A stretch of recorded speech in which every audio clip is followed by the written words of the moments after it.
Okay, so this is the main pump. I've just pulled it out of the water. Now, if the water goes down and you hear a funny sound, that's probably this sucking air. And it's really important that the water can get into this pump. So you can see that the inlet to the pump is totally clogged. And it's really important that every now and then, even if it be once a month, that you want to pull this out, give this a good clean, and put it back in again. Because if this is clogged up and that's clogged up, the water is not going to get into the pump very well and it's not going to work properly. So I'm just going to give this a clean now.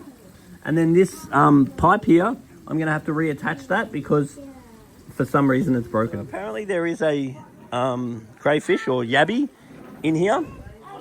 And then as far as that's concerned, the yabby is going to shed its skin sometimes. And shedding its skin is something that will just happen. But it's important if it does shed its skin to leave the shell in the water.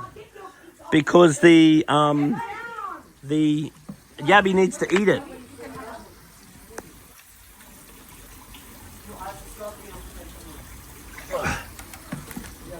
Yeah, so the yabby needs to eat the shell to get its calcium back. The other thing is the yabby may or may not be a very good idea for this pond because it may climb out, and then also the yabby may eat the fish when it gets bigger. So you just got to keep an eye on it, and it may or may not.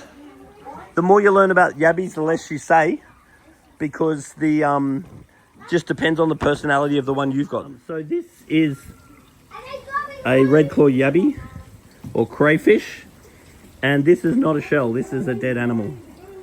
And the fact that this was in this pond and it didn't climb out, and the fact that it didn't eat the fish is pretty amazing. So I would not recommend replacing this guy because he's probably going to be trouble. I'm topping the pond up with water. I'm just going to spray a bit of water ager in there just to take out any chlorine that might be in the water that I'm adding with the tap. Now this cheap Chinese ribbed hose I would never recommend using because it goes brittle really quickly and it's basically impossible to work with. So I would recommend against it. The good quality German or Wasa stuff is excellent, but the cheap Chinese stuff, the ribbed hose just falls apart. It's impossible to work with and I hate it. Fix this pump, but it's basically held together with hopes and dreams because this pipe is really, really rigid and it was very hard to attach the very rigid old pipe onto that. So I would have much rather used a fitting that worked much better. It's definitely working for now. And then on the inlet, I've given that a clean. And because the casing really just didn't go back in properly, I've sort of wedged a rock against it. So all this is functioning perfectly, but yeah, it's held together with hopes and dreams. So that's working very, very powerfully now. On the waterfall, there's quite a bit of algae growing. So brushing that off is an option, or hitting it with a gurney is definitely an option, or just leaving it alone is an option too. Because all the algae that grows on it just helps to remove the phosphate from the water.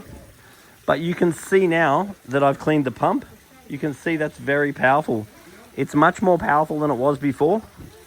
So if that reduces in power, that waterfall, then there's two things you can do. You can either, first of all, give the pump a clean, or give the filter a clean that's in the back. But this is running really well now. So the pond has had a bit of a water change because I backwashed it a little bit, and that could be done more regularly. The extra pump is running beautifully now. The fish are very healthy and happy. The water is quite good. If at any point you wanted to clean some of these decorations, you could pull them out and chuck them in the sun. Now the last thing there is to do is something that won't be getting done right now, but at some point I could look at bringing my vacuum over and then vacuuming the substrate. So see here, the substrate is quite fine and it's fairly dirty. It's not too bad. Now there is a product that I'm going to recommend that we're aware of, which is called Pristine, because Pristine helps to actually break down a lot of the solid waste that is in the substrate and in the filter. So dosing this pond every now and then with Pristine is something I'd like to do or recommend doing. And then every now and then, if we either gave the floor of the pond a good vacuum, or if we're not giving it a good vacuum, just give it a good stir. Because if you don't ever stir the gravel, which mind you, the fish will do it a little bit anyway. That's a bit of fun. So what this is doing is just stirring up the gravel.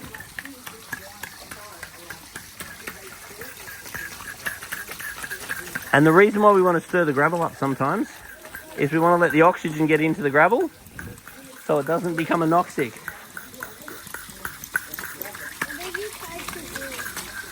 It's just giving the gravel a stir.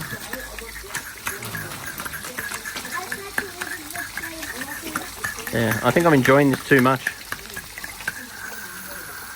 Why not? You can. No. Okay, so if anything dies, it's really important to get it out straight away. Like for example, Mr. Lobster fell in the water. And if he was left in the water, he can actually pollute the water. And any dead fish can pollute the water. Waste it up, like make it, it can actually kill the fish by poisoning the fish. So just can poison the fish? Yeah, if it's dead, yeah, it can. And then also, it's really important with when we feed our fish, we want to put a little bit of food in, make sure all the food's eaten in 30 seconds. And we never want food rotting in the pond, because the rotting food will deteriorate the water quality too. With the LED lights and that for ponds, try not to have too high an expectation for LED lights, because a lot of the cheap ones that you buy at the hardware store and stuff, they really don't last for very long.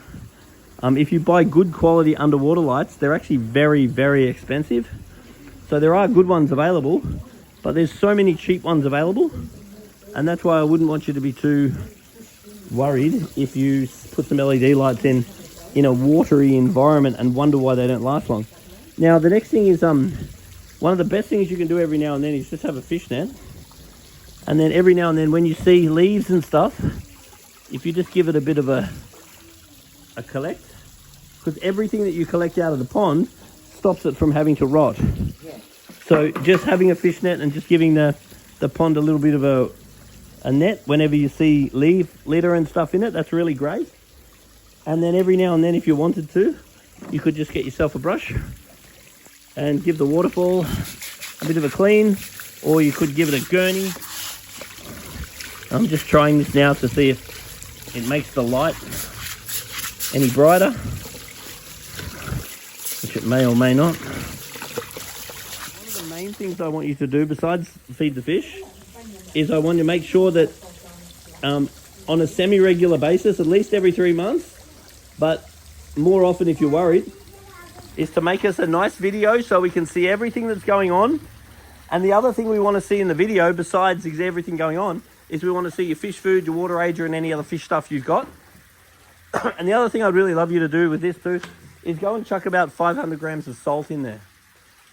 So if you just got some rock salt or something and just dumped a bit of salt in there. Oh, wow. A little bit of salt, under 1 gram per litre, won't affect the plants at all. Yeah. Not that that matters either. But a little bit of salt really helps the fish's immune system. Oh, what sort of salt? Like rock salt or pool salt or just anything that's just pure salt. Oh, okay. Little, like about 500 grams of salt in here would actually be very good for the fish. I Yeah, you can, this is a rock.